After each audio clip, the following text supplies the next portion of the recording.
Si je me fais flasher, c'est les points à qui? C'est les tiens.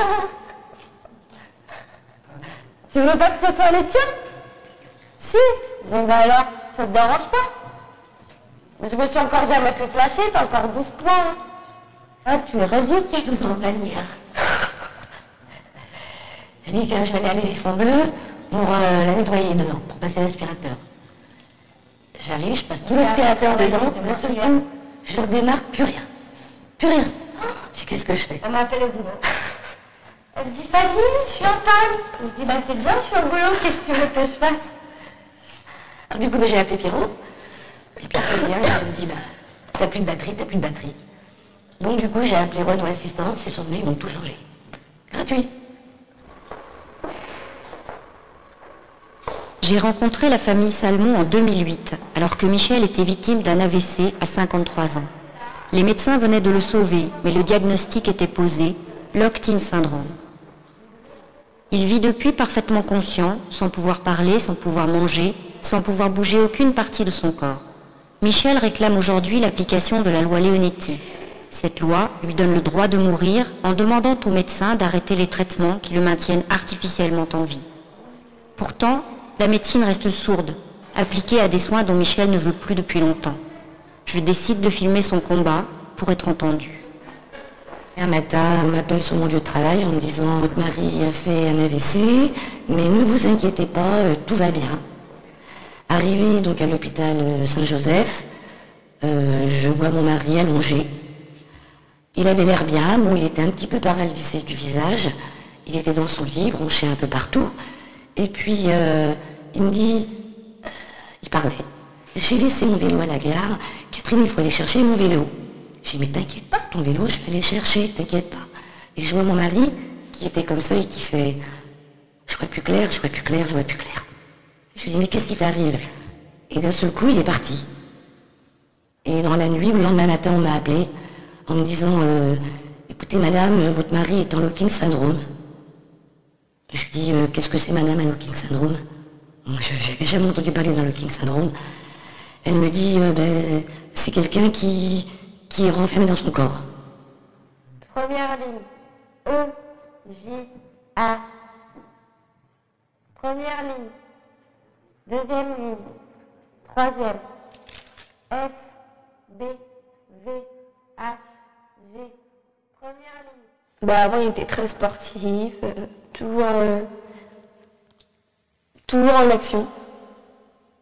Voilà, il se levait très tôt le matin, il a fait du foot pendant longtemps, du vélo, de course aussi. Il allait le dimanche matin, il partait en balade. Il aimait bien aussi qu'on aille faire les magasins entre filles et lui, il nous emmenait tout le temps. Il aimait bien aller se balader en fait, il n'aimait pas rester chez lui. Donc c'est pour ça que se retrouver comme ça, il y a un fossé entre les deux. Entre les deux Michel, il y a un fossé.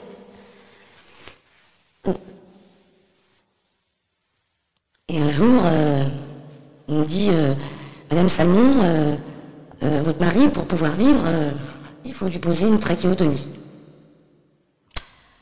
Je lui ai dit, écoutez, je vais réfléchir. Donc je vais recueillir quelques témoignages et je me suis dit non, il n'aura pas de trachéotomie. Bon, c'était mon choix. Parce qu'un jour, il soit Rimbert. On regardait la télévision avec mon mari. Et il me dit, le jour où ça m'arrive, ça je me rappellerai toute ma vie, le jour où ça m'arrive, tu me laisses pas comme ça. Et peut-être que c'est ça qui m'a marqué. Donc quand j'ai vu mon mari dans l'état où il était, j'ai repensé à ça, je me suis dit, jamais je te laisserai comme ça, Michel, tu ne seras pas avec lui. Lui, nous disant qu'il ne voulait pas rester comme ça, et nous sachant très bien que de toute façon, il resterait toute sa vie dans cet état-là, on ne voulait pas l'acharnement thérapeutique, donc du coup c'est pour ça qu'on ne voulait pas lui faire la trachéo, parce qu'on savait qu'en faisant la trachéo, il pourrait vivre des années, alors que sous respiration artificielle, il n'aurait pas pu rester des années comme ça en respiration artificielle. Une fois j'étais dans la chambre et il m'a demandé de le débrancher, donc ce que j'ai pas fait, ce que j'ai failli faire et ce que j'aurais peut-être dû faire. Bon, je regrette, mais à ce moment-là, je ne savais pas si je devais le faire ou si je ne devais pas le faire. Et heureusement que ma mère était là, sinon j'aurais fait. En 2008, juste après l'accident, La famille demandait l'arrêt des soins pour Michel. Les réanimateurs, choqués par cette demande, ont fait appel au Centre d'éthique clinique. Ce groupe, composé de médecins et d'une mini-société de juristes, de journalistes, de philosophes, intervient lors des conflits entre familles et médecins. Nous, on a été très discrets sur ce sujet.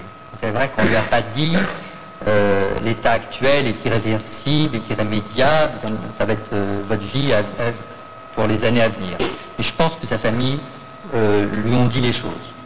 Aucun médecin ne lui a dit ça. Pas à ma connaissance. Oui, il me paraît hors de question qu'on trachéotomie contre aujourd'hui ce front uni apparent entre la famille et le patient. Je trouve qu'on a un devoir d'information et je suis pas sûre qu'on est allé au bout de ce devoir d'information sans mettre forcément les points sur les i et lui dire vous allez mourir monsieur, il a bien compris que sa situation n'était pas extraordinaire. Mais en tout cas, je pense qu'on peut faire beaucoup mieux sur l'information. On est à 50 jours, mais dans 2 mois, 3 mois, 6 mois, 1 an, là, il va peut-être demander l'arrêt des soins. Bon, là, je ne serai plus là pour lui répondre. Donc, moi, je suis dans l'urgence et je peux proposer qu'un traitement de confort à minima. Je n'aurai pas la difficulté, peut-être, ou le problème humain à gérer dans quelques temps. Je ne vois pas comment vous allez pouvoir éviter la question de mettre ça en perspective d'une décision de fin de vie. Parce que si vous ne faites pas ça, alors il n'y a pas d'égalité dans la position de la famille et la vôtre. Il faut que la famille soit prête à entendre. S'il nous dit « oui, je veux continuer d'avoir un peu de temps pour décider », elle accepte la trachéo au nom du temps que lui demande. Mais à contrario, il faut qu'elle sente que vous êtes capable de suivre si il dit non. Si vous ne faites pas ça, c'est un marché de dupes, ils vont le sentir forcément. C'est déjà épouvantable de se retrouver avec un accident vasculaire cérébral aussi massif et aussi soudain qui brise une vie à 50 ans. Donc, à encaisser, c'est déjà abominable pour tout le monde.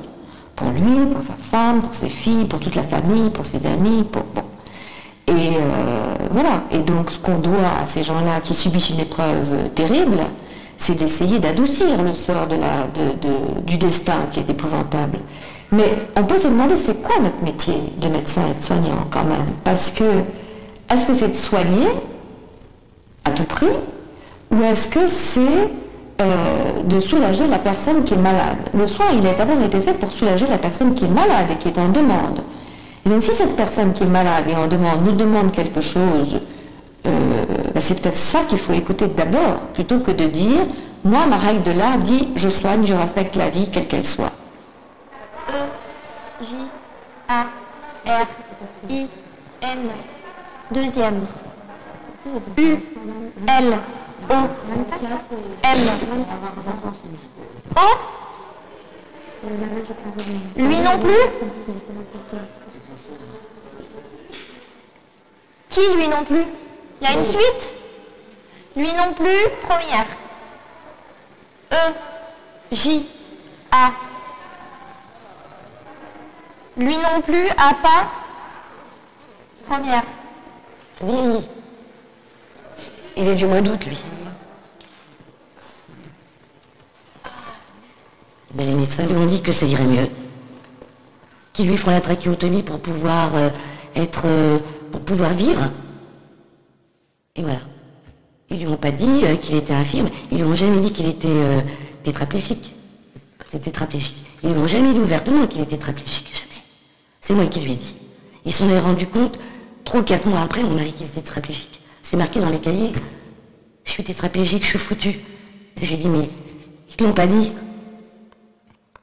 Personne ne me l'a dit. Aucun médecin ne l'a dit. Et ça, j'en veux énormément à la médecine. Énormément. C'est pas honnête. On lui a dit, avec la trachéo, vous serez mieux, vous verrez. Vous serez beaucoup mieux au confort. Ce que je comprends tout à fait. Il était entubé, il avait un tube. Je comprends que ce soit mieux au niveau confort. Mais ils lui ont promis des belles choses, que ça irait mieux, qu'il ferait des progrès, etc. En fait, les médecins ont toujours laissé planer l'espoir d'un progrès, d'un quelconque progrès, même vis-à-vis de nous, en fait. Il n'avait pas. Et en plus, comme là, il était en réa, donc il était nourri par des machines. Donc personne ne lui a dit non plus qu'il ne pourrait jamais manger. Donc ça, moi je ne savais pas non plus qu'il ne pourrait jamais manger. Hein. c'est quand il est parti de Rothschild qu'ils l'ont emmené à Saint-Germain-en-Laye. Et à Saint-Germain-en-Laye, ils m'ont dit, bon écoutez, il faut qu'il aille, qu'il retourne à Rothschild pour lui mettre une sonde gastrique. Donc c'est un nom que je ne me rappelle plus. Donc à partir de ce jour-là, je me suis dit, mais non seulement il parle, non seulement il respire pas, non seulement il marche plus, mais maintenant, on lui met une sonde gastrique, il est alimenté, il a 4 ou 5 poches par jour. Je dis, mais c'est une honte, quoi, une honte. Alors, selon vous, Frédéric, quelle attitude adopter quand on détient un tel secret sur un couple d'amis? Michel a accepté la trachéotomie proposée par les réanimateurs. Il a tenté d'essayer de vivre avec son handicap. Sur la base des informations fournies par ses médecins, il a mené dans divers hôpitaux le combat de la rééducation. Kiné, ergothérapie, orthophonie, espérant des progrès. Parler, bouger, manger, espérant gagner un peu d'autonomie.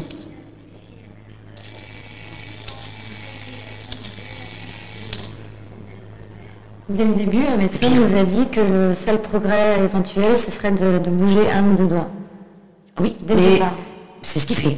C'est ce qu'il fait. Il bouge le doigt et il lève le bras. Il fait ça. C'est tout ce qu'il fait. Il paraît que c'est bien. J'avoue que c'est bien. C'est tout. Maintenant, aux gens de savoir si c'est bien de bouger un bras et d'avoir sa tête et d'être malheureux.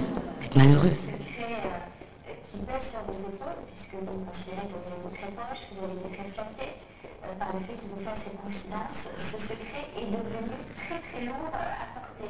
Salut Michel, ça va? La révélation et on va penser avec le témoignage de Aurélie. Alors Aurélie, vous dites que vous avez appris par votre compagnon que l'amie de votre amie lui était infidèle. Lui, c'est vrai qu'elle m'a raconté tout ce qu'il fait avec son confiance, ils sont très très régulièrement.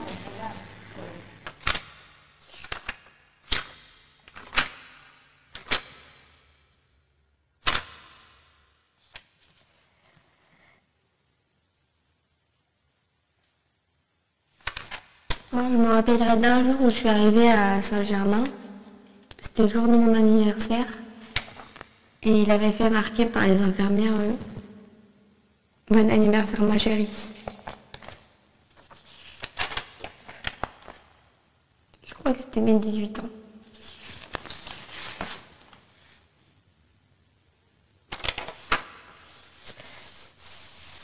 Demain, moi, je fais le pont, il nous a dit. Ah, et là, c'est un jour où on avait été avec ma soeur. Et on devait être sortis la veille, donc on était encore un peu, on rigolait un peu. Alors il lui dit, tu vas te faire enlever ton permis, vous n'êtes pas sérieuse, quand je vais rentrer ça va barder, vous êtes folle. Arrête, tu m'énerves. Il y a toujours un caractère. Hein.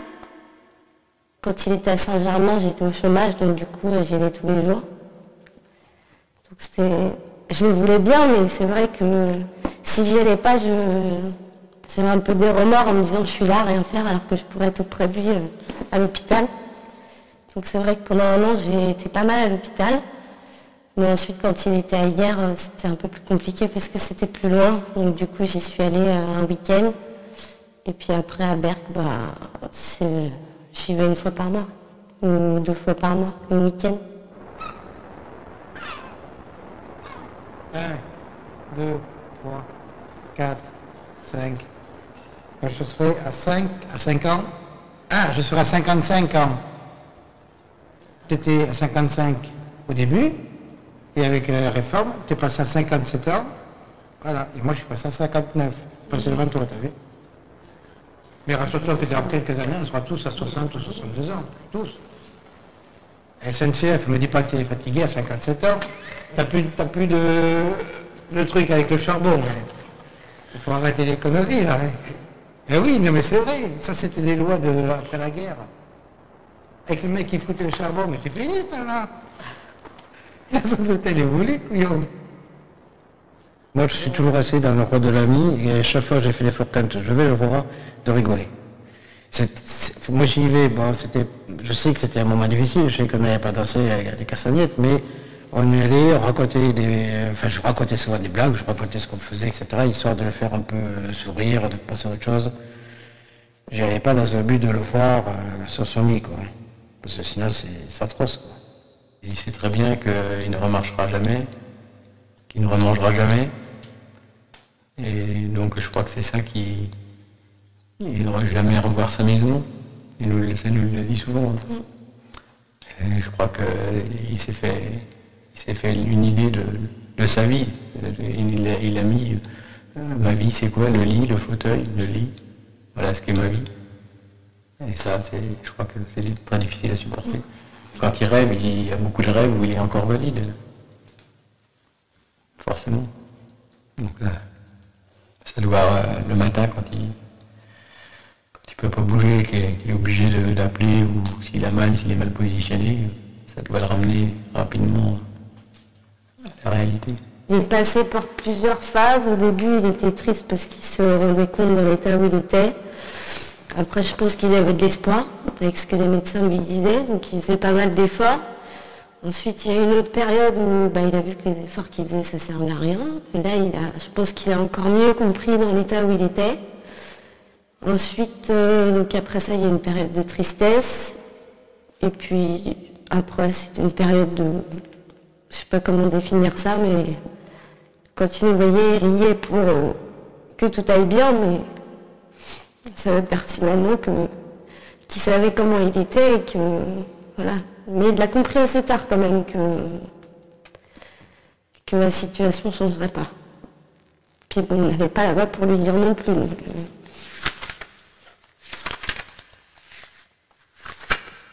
tu passes ton BTS, tu as révisé.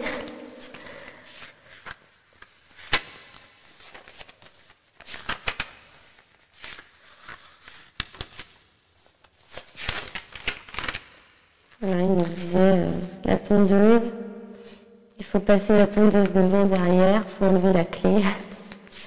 Il nous expliquer comment on fait le faire.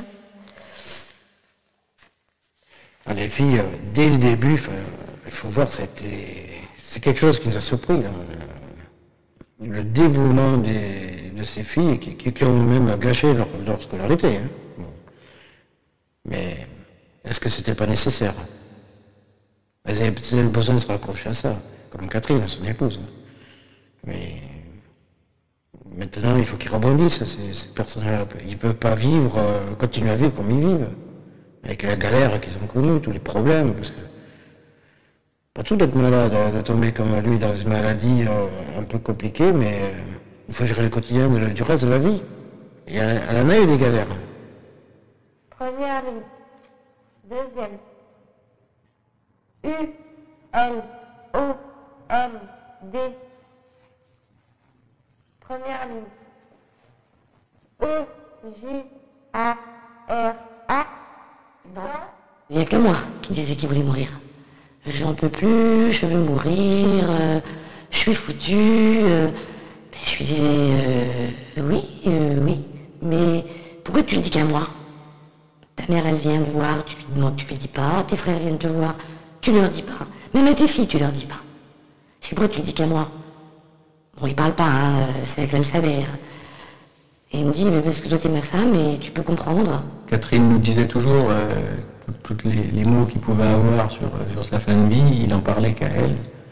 Et nous, quand elle nous appelait au téléphone, elle disait, il me le dit qu'à moi, il ne nous en parle jamais. Moi, il nous en a déjà parlé ouvertement, il nous en a déjà parlé, mais pas systématiquement. À chaque fois que Catherine venait, c'est elle qui disait ça. Bon, même si une fois, il m'avait demandé clairement de mettre l'oreiller sur sa tête. Et ça, je fais semblant de ne pas comprendre. Ben oui, mais bon, ça fait 3 ans, c'est comme ça. Moi, je le vois souffrir. Nous, on souffre de savoir qu'il est loin, qu'il est tout seul, qu'il n'est pas bien, qu'il s'ennuie, qu'il a que la télé pour s'occuper. Ça fait mal aussi. Ça fait mal aussi de se dire qu'on fait le deuil de quelqu'un qui est encore là. Ça, c'est très très dur. Il supporte plus d'être comme ça. Le connaissant avant, je sais très bien qu'il ne le supporte pas. Ça, c'est sûr. Mais il a déjà supporté 3 ans. Je trouve ça bien. Parce que je ne pensais pas que ça durerait 3 ans. Oui. Je sais pas si tu te sentiras mieux après. Tant pis. Je voulais t'épargner, c'est pas ton histoire.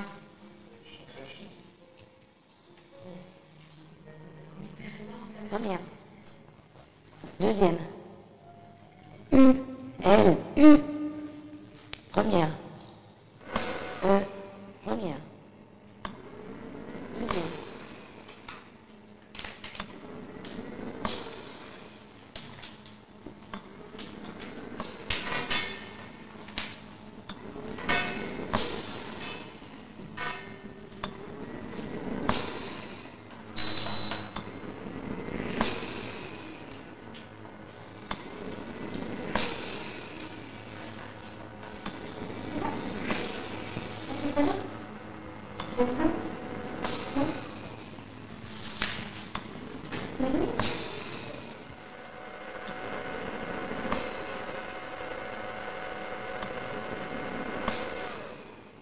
En juin 2010, de passage à l'hôpital de Berck, le docteur Fournier du centre d'éthique clinique retrouve Michel. À sa grande surprise, il lui dit qu'il ne veut plus de cette vie-là et qu'il demande à mourir. Ce message est transmis à l'équipe médicale qui s'y oppose catégoriquement. Devant une telle opposition, le centre d'éthique est amené une nouvelle fois à étudier le cas de Michel. Sa demande est-elle légitime, légale, recevable par les médecins ? À l'image de ce que l'euthanasie provoque dans la société, le débat est animé au centre d'éthique. La femme, elle veut quoi? La femme, elle dit, Aujourd'hui. si c'est vraiment ça qu'il veut, ça serait la meilleure solution pour lui. Voilà. Et quand on lui dit qu'est-ce que veulent vos filles, elles sont d'accord avec moi. Si lui voulait mourir, alors sa femme et sa fille suivraient. C'est ça. Mais s'il ne veut pas mourir, même si elle trouve la situation insupportable, elle l'accepterait. Elle l'accepterait. Un élément aussi qu'on a dit au monsieur le matin, c'est qu'on lui a dit, on va prendre notre temps, voilà, on a bien entendu le message, on reviendra, on verra. Ces choses-là, parfois, ça évolue dans le temps, vous allez peut-être changer d'avis, voilà. Donc, on a vraiment donné du temps, hein. On ne va pas se presser. Ça. Moi, je suis frappé du fait que son souhait de mort, il ne l'exprime pas à tous les soignants et qu'il ait choisi certaines personnes pour en parler et d'autres à qui il n'en parle pas et peut-être avec qui il vit autre chose. Évidemment, on demande beaucoup à quelqu'un qui veut mourir et ça, on lui demande, on fait l'impossible de réitérer sa demande de façon constante, de façon impeccable, sans fluctuation, sans peur, sans crainte. Et ça, c'est un peu cruel aussi. On a tout fait au départ pour qu'il soit capable de verbaliser une envie de mourir. Tout le monde, maintenant qu'il le fait, on est en train de se demander si c'est pas parce qu'il est un peu déprimé ou qu'il est réellement autonome et tout ça, alors qu'on a tout fait pour lui. Il est bien évident que si on arrête les soins, ce qu'il peut demander, c'est de l'euthanasie. C'est évident. Et ça ne vous choque pas, monsieur le doyen? Non, ça ne me choque absolument pas. Mais pas du tout, du tout, du tout. Que je sache, l'euthanasie est aujourd'hui illégale en France. Oui, et l'arrêt des soins, qu'est-ce que c'est alors? Il est légal. Oui, non, mais qu'est-ce que c'est par rapport à l'euthanasie? Je pense que l'intentionnalité est exactement la même. Ce monsieur ne nous dit pas la médecine a été trop loin, arrêtons, etc. Il nous dit la médecine, elle n'a pas été trop loin, elle a fait ce qu'elle a pu, mais moi je demande aujourd'hui à mourir. Pour les équipes et pour les médecins, je pense que c'est important que ça ne soit pas vécu comme quelque chose qui est de donner la mort de façon hyper intentionnelle. Plus j'écoute, plus on oublie, je trouve quelque chose, c'est que je trouve absolument insupportable ce que vivent ces personnes. Absolument insupportable. Et j'en fais mille aussi. Je trouve insupportable que ça. Voilà, on peut comprendre à un moment donné que ça dure, juste après l'accident qu'il a eu, que ça dure, etc. Mais là, je trouve, 2 ans plus tard, je trouve que c'est mettre des gens, mettre même l'humain dans une situation qui est insupportable. Insupportable. Autant il y a de la place pour dire, pour un médecin, je ne ferai pas ça, ça n'est pas dans mon éthique. Peut-être qu'il y a de la place pour certains médecins d'avoir une autre éthique et un autre comportement vis-à-vis de cette question. Je crois que la place est ouverte pour les deux choses. Et quand un patient vit dans ces conditions-là, exprime l'idée que c'est too much, quoi, je crois que c'est aussi médical de comprendre ça, d'accepter, de faire en sorte que on abrège éventuellement la vie dans ces conditions-là. Je crois que c'est aussi médical et que c'est pas complètement aberrant qu'un médecin puisse faire ça. Alors les gens ont terriblement peur de ça. Ils disent mais c'est la porte ouverte à toutes les dérives. Moi je ne crois pas. Parce que je pense que les gens ne veulent pas mourir. Voilà. Et c'est extrêmement rare les gens qui veulent mourir. Y compris quand ils sont dans ces états-là. Et il y a une étude qui vient de sortir sur le Locked-in syndrome qui montre ça, que sur 300 ou 400 patients qui ont été suivis, très peu demandent une mort anticipée. Et là, sur l'étude directive anticipée qu'on est en train de faire chez des gens qui ont plus de 80 ans et qui sont parfois en très mauvais état de santé, personne n'a envie d'anticiper. Très très rares sont ceux qui demandent vraiment. Donc je pense que c'est un curseur qui peut nous protéger de toute dérive. Si on ne fait pas contre la vie des gens, et dans des moments où ils sont plus capables de dire pour eux-mêmes, ne laisser aucune instruction, je ne sais pas si véritablement on prend de grands risques.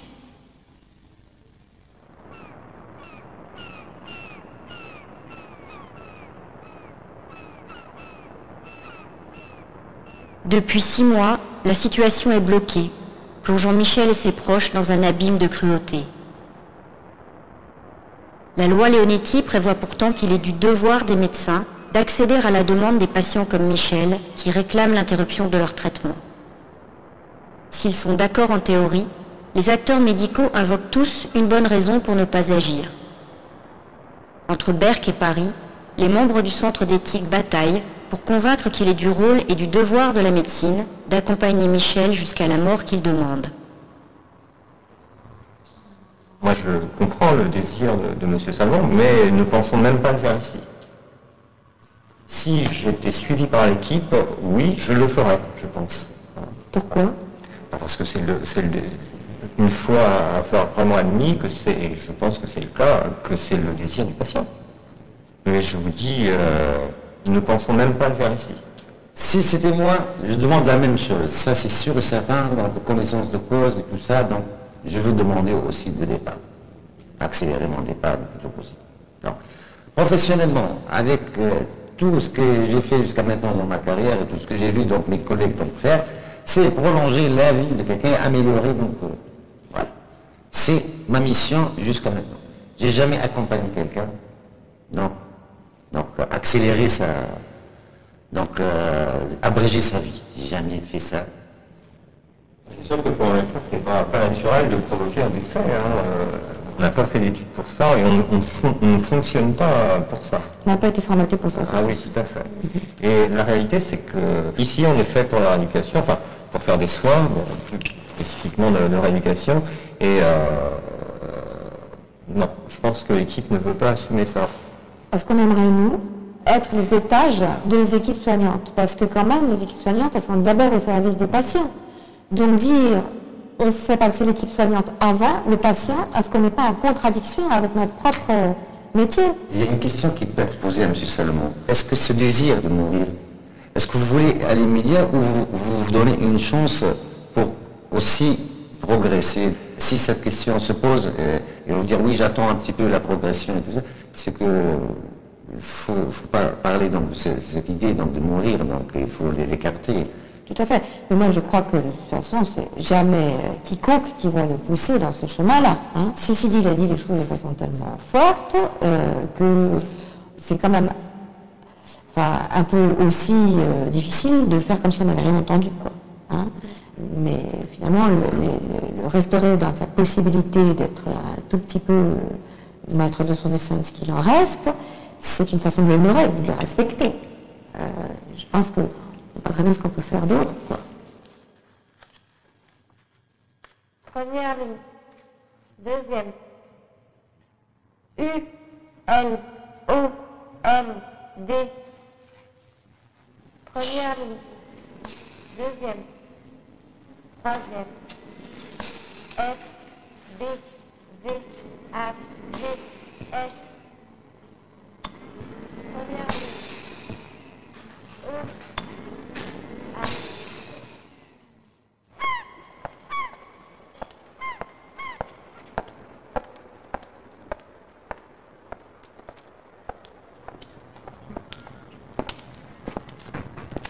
Oui, nous a fait pleurer quand même.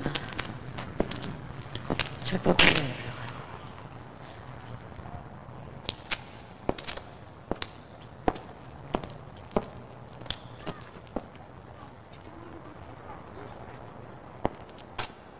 Apparemment, les équipes médicales ne seraient pas d'accord.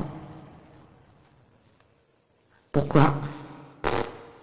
Parce que ça leur pose un cas de conscience, en fait, hein, comme elles le connaissent, visiblement, elles s'occupent de lui au quotidien, elles ne veulent pas administrer à ce qui aboutirait à sa fin, en fait. Et vous comprenez ça? Non. Moi, je comprends pas ça dans le sens où en fait, ça leur pose un cas de conscience d'arrêter l'alimentation artificielle, bien qu'elle sache que c'est sa volonté, c'est lui qui décide d'arrêter.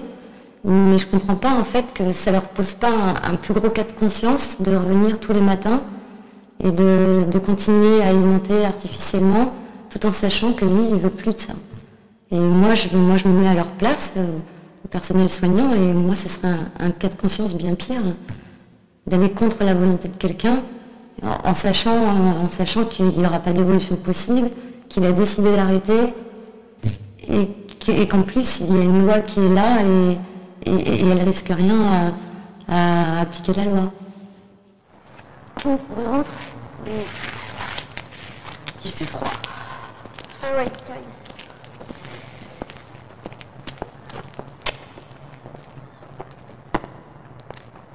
Qu'est-ce qu'il t'a raconté, le docteur Tronchet?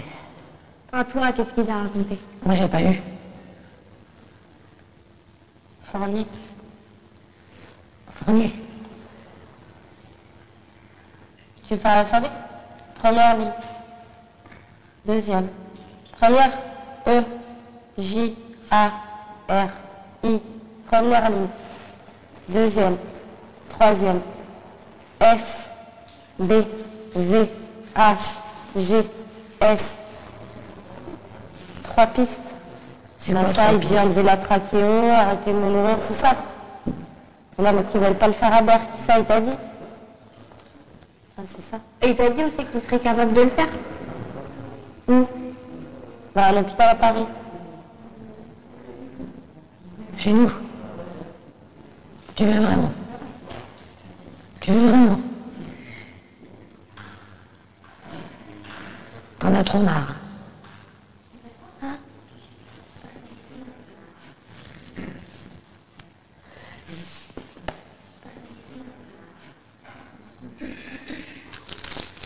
Première. On dit c'est mouchoir.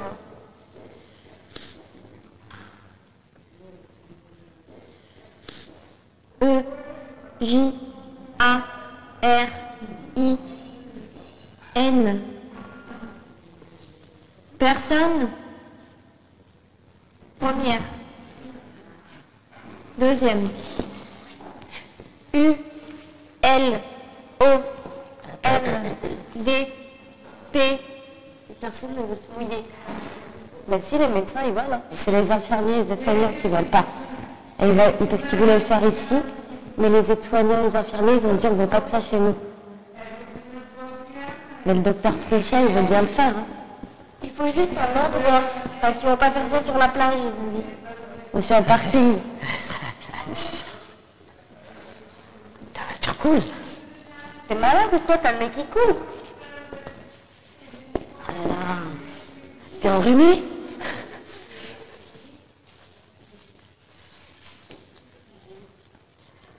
Ça va s'arranger, t'inquiète. Hein? Puis où tu nous vois?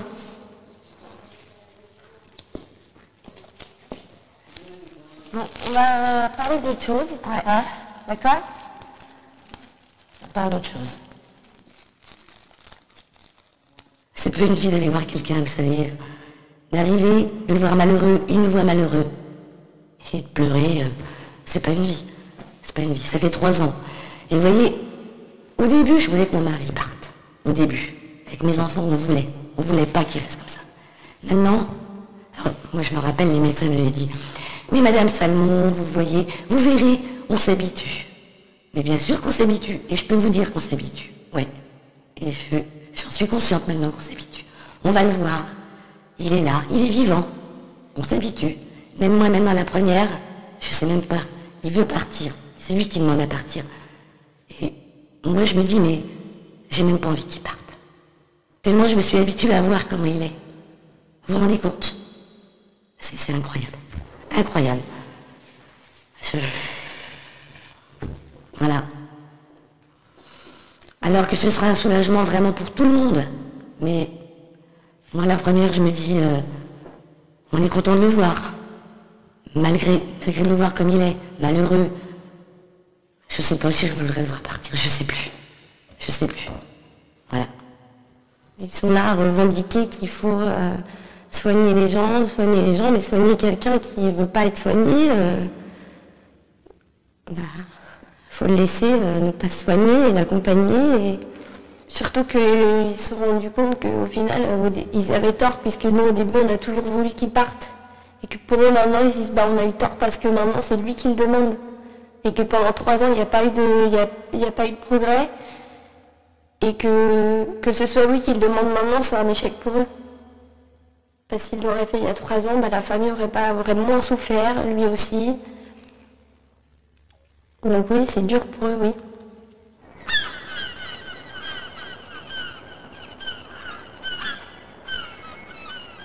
Avec l'aide de l'ergothérapeute, Michel a dicté un mail au centre d'éthique clinique dans lequel il confirme sa volonté de mourir et s'inquiète de ce que l'euthanasie ne soit pas légale en France. Le docteur Fournier lui précise ce que prévoit la loi. Autour d'elle sont réunis exceptionnellement les médecins de plusieurs hôpitaux en charge de Michel depuis 2008. Je suis tétraplégique sans aucun espoir de remarcher, donc de rentrer chez moi. Je ne vais pas passer le reste de mes jours entre lui et le fauteuil à attendre quoi? La mort. Autant aller au-devant, ça sera mieux pour tout le monde. Et voilà l'email qu'on lui envoie. Vous avez raison de dire que l'euthanasie est illégale. Il reste interdit de provoquer la mort de quelqu'un de façon active, y compris lorsque celui-ci l'a réclamé. Cependant, la loi reconnaît à chacun le droit de refuser un traitement, même si c'est grâce à ce traitement qu'il est maintenu en vie. Dans votre cas, il y a au moins 2 traitements ou soins médicaux dont vous êtes dépendant pour votre survie. La sonde de trachéotomie, la ventilation artificielle, même intermittente, qui vous est nécessaire, et l'alimentation artificielle qui vous est apportée par la sonde placée dans votre estomac. Selon la loi, vous auriez le droit de renoncer à l'un ou l'autre, ou aux 2. Si telle était votre décision, et que les médecins acceptent de la suivre, ces traitements pourraient vous être retirés, étant entendu bien évidemment qu'il ne serait pas question de le faire, sans que vous soient parallèlement donnés tous les médicaments et calmants nécessaires pour vous endormir et que vous ne souffriez pas. Accompagner la fin de ce malade, c'est difficile. Personnellement, j'en ai parlé à mon équipe, puisque ce patient, on l'a bien connu il y a 3 ans. Malheureusement, dans l'équipe des soignants qui sont là actuellement, ils ne le connaissent pas. Donc, ils se voient très mal, eux aussi, pour une autre raison. Vous, vos soignants le connaissent trop bien, nous, ils ne le connaissent pas, et ils ne se voient pas s'occuper d'un malade chez qui la décision a été prise d'arrêter les soins. C'est pas qu'on ne sait pas faire, on n'est pas dans la technique on sait faire, mais c'est que les gens n'y vont pas. N'y vont pas parce que c'est extrêmement violent. On est une petite ville de 12 000 habitants et tous ceux qui travaillent sont des petits villageois. Et là, ça passe pas bien du tout. C'est pas seulement sur le plan équipe, c'est sur le plan vraiment donc, relationnel avec notre hôpital, donc qui est déjà agonisant, plus ou moins. Donc, si vous voulez, vraiment, on est dans un service de rééducation, réadaptation, réinsertion. On est loin donc d'amener donc quelqu'un, d'accompagner quelqu'un donc à son souhait. Sachant qu'on est tous d'accord donc à ce souhait-là. Je crois que vraiment, au contraire, on n'a pas à rougir de cet accompagnement, de cet homme, et qu'il faudrait qu'on arrive à convaincre une équipe soignante, autant qu'on l'est nous, qu'on n'a pas à rougir de ça. On a vraiment l'impression avec ce patient, qu'on connaît certains d'entre nous depuis 3 ans, qu'on est dans la continuité de ce qu'il nous a demandé, que à l'époque, on était fiers de lui proposer, d'arriver à lui proposer cette option en lui disant « Essayez, vous allez bien voir ce que ça donne, et nous, on sera toujours là, après, pour, si vous changez d'avis, pour que la médecine se retire et pour faire en sorte qu'elle puisse le faire dignement en vous accompagnant. » Moi, je trouve qu'on aurait à rougir aujourd'hui de ne pas y arriver, quoi. Vraiment. Et donc, je ne sais pas bien comment on peut faire, mais il me semble que ce n'est que le front haut qu'il faut qu'on y aille, pas en se disant qu'on est un traître à sa cause. Je suis pas d'accord que c'est une traîtrise à la cause médicale et qu'on n'est pas fait pour ça. Qui va concrètement prendre Michel en charge et appliquer la loi? À l'issue de la réunion, toujours pas de réponse. Le docteur Fournier tente de persuader, de négocier pour que les médecins ne se séparent pas sans l'esquisse d'une solution. On a très bien imaginé venir 3-4, discuter longuement avec l'équipe, voir si elle passerait pas, et puis ensuite revenir techniquement aussi avec M. Gornas. Voilà, engager les 24 premières heures, si on a la chance que ça se passe dans les 24 premières heures, et sinon suivre avec les soins palliatifs locaux ou avec quelqu'un d'autre qui prendrait le relais. Je connais des endroits qui accepteraient M. Salmon, non pas pour mettre fin effectivement de manière automatique à ses jours, mais comme elle le disait déjà, pour prendre contact. Je peux vous dire que pas quelle équipe va devenir le spécialiste en France de toutes les situations exceptionnelles. C'est dangereux. Ça me parle. Qu'il y ait une équipe volante, comme on dit, une équipe de soins palliatifs volante, qui viendrait pour les malades difficiles, qui exprimerait le désir d'arrêter les soins et qu'on appelle pour, comme on dit, faire le sale boulot. Sur une situation comme cela, il y a quelques années, on en a contacté 5, dont on nous a dit celle-là peut-être, celle-là peut-être. Voilà. Ça n'a pas abouti, ça s'est terminé finalement à la maison. Et ça a été un calvaire pour les parents. Qu'est-ce que tu en penses? Moi, je pense qu'on doit être transféré à Paris dans une unité de soins palliatifs. Moi, c'est catégorique. Moi, je suis avec eux tous les jours. J'ai pas besoin, donc vraiment que j'éclate toute l'équipe et après, donc, bonjour les dégâts. Non. Le jour où il y aura une structure, selon la loi, donc une outil, donc elle réserve donc des structures pour ça, eh ben, on aura donc, ça demande d'aller légal, mais donne-moi aussi dans ce cadre-là, donc où il y a une ambiguïté pareille, donne-moi aussi donc le personnel adéquat, les lieux adéquats et la prise en charge adéquate.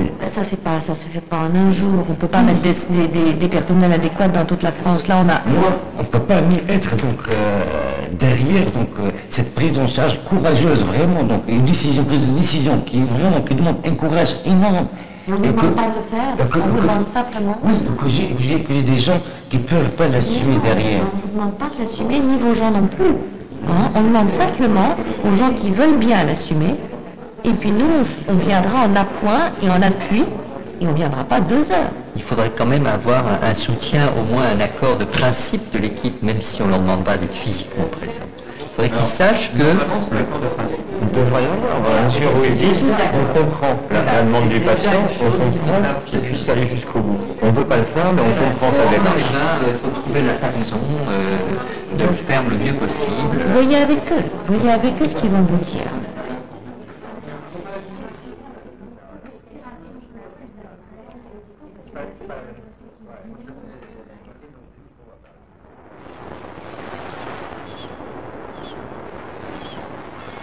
Michel comprend qu'à Berck, sa demande ne pourra être entendue dans de bonnes conditions.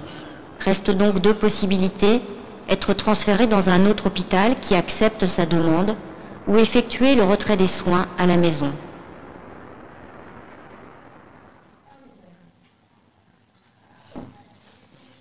Première. E, J, A, R, I. Non, c'est plus eux que toi. Tu veux pas à Berck, toi? Tu veux où?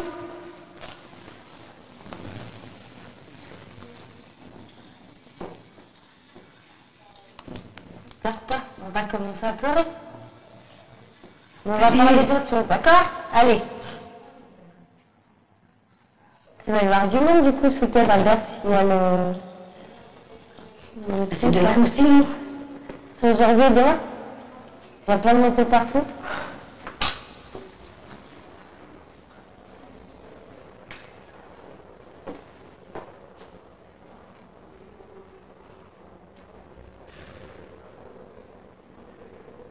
On a fait une grande réunion, je crois qu'il y avait plus de 25 personnes en fait à ce moment-là, disant que il y aurait quand même de l'aide, les gens viendraient ici, on aurait des conseils, qu'une équipe de soins palliatifs serait prête à passer, etc. Non, vraiment, ça a été une levée de bouclier de façon assez violente, du style... Bon, tout le monde ne disait pas ça, mais enfin c'était assez représentatif. Un enseignant disait il n'y a plus qu'à marquer abattoir sur la porte de l'hôpital, enfin vous voyez ce genre de choses. J'avais bien dit qu'on ne forcerait personne à participer à cette prise en charge.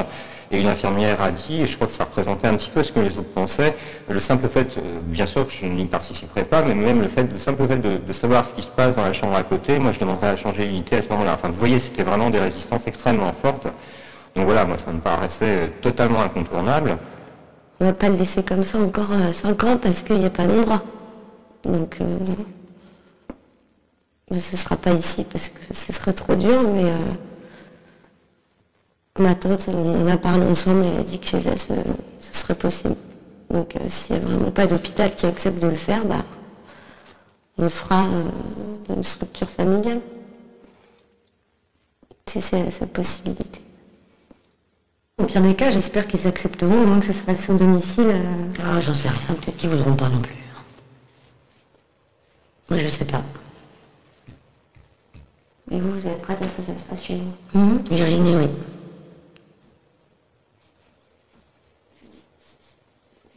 Franchement, ce serait mieux dans un hôpital.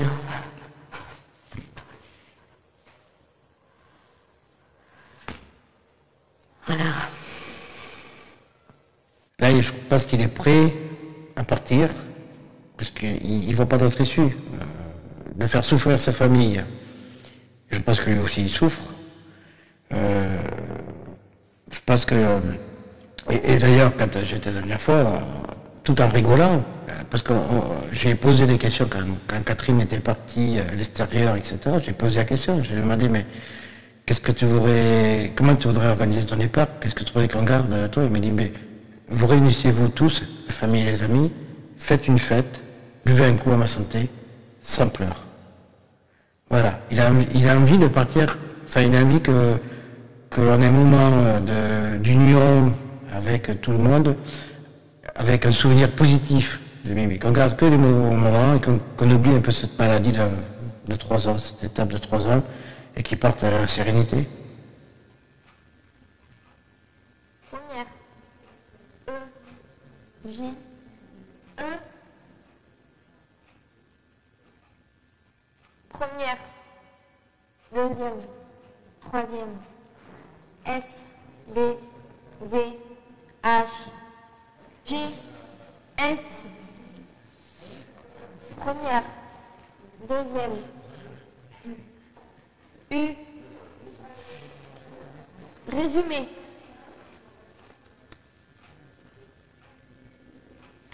Michel est mort le 22 mars 2011. Nous avions convenu de nous quitter lorsqu'une équipe médicale accepterait concrètement sa demande. C'est dans un centre de soins palliatifs à Paris que les traitements lui ont été retirés. Michel savait que les médecins ne pouvaient lui administrer un poison qui mettrait rapidement fin à ses jours. Petit à petit, il n'était plus ventilé, plus nourri, plus hydraté. Très affaibli, il est mort 3 semaines après son admission.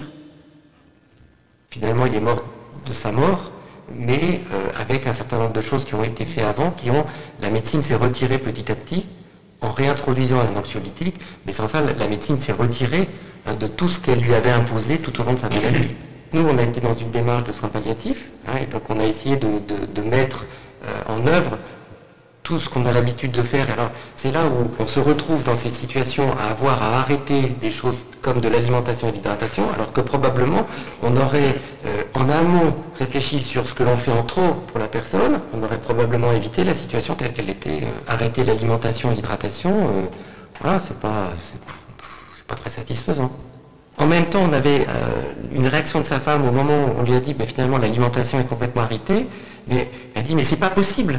Qu'est-ce qui va se passer? Ça a été d'une violence pour elle en disant mais vous allez la remettre, un jour peut-être, vous allez la remettre ou pas? Oui. La sœur nous a quand même dit que c'était pas possible, que ce soit le seul moyen disponible, qu'il fallait que les choses évoluent sur le plan législatif. C'est difficile parce qu'on ne peut être que dans l'écoute et dans l'explication de ce que l'on peut faire et de ce que l'on fait. Et en fait, on est assez démunis. Oui, c'était une transgression, cette histoire-là. Enfin, demander à un type d'arrêter de manger et de boire pour mourir, Voilà, ça a quelque chose, on sent bien que c'est quelque chose de complètement transgressif, de pas normal. Et oui, aider quelqu'un à mourir, c'est transgressif. Et quand l'équipe de soins palliatifs dit « il est finalement mort de sa mort », c'est une phrase très forte. Et c'est bien ça qu'elle voulait dire. Elle voulait dire « je n'ai rien précipité ». Et donc, je suis en accord avec mes valeurs fondamentales de soignant. Vraiment, fondamentalement, ce que je souhaite, c'est ça, c'est que ça permette de montrer que c'est moins simple que ça, qu'on n'a pas réglé la question, que la question reste devant nous, et que la vraie question, c'est celle d'une révolution culturelle des soignants, probablement, qui suit la révolution technique de la médecine. Voilà, mais ça va être difficile. Première. Deuxième. U, L, O, M, D, P, S. Je suis. Première. Deuxième. U, L, O, M, D, P. Et voilà pour ce joli film d'Anne Georget sur Michel, cet homme qui demandait à mourir. Alors pour parler de toutes ces notions lourdes, complexes, que ce soit l'euthanasie active, le suicide assisté, le droit au laisser mourir ou les soins palliatifs, eh bien des notions dont on va sans doute d'ailleurs reparler avec l'affaire et la décision du Conseil d'État sur l'affaire Lambert, et peut-être avec la remise à plat de la loi Leonetti, eh bien j'ai demandé de venir autour de cette table Véronique Fournier, qui, vous avez vu le film, on vous a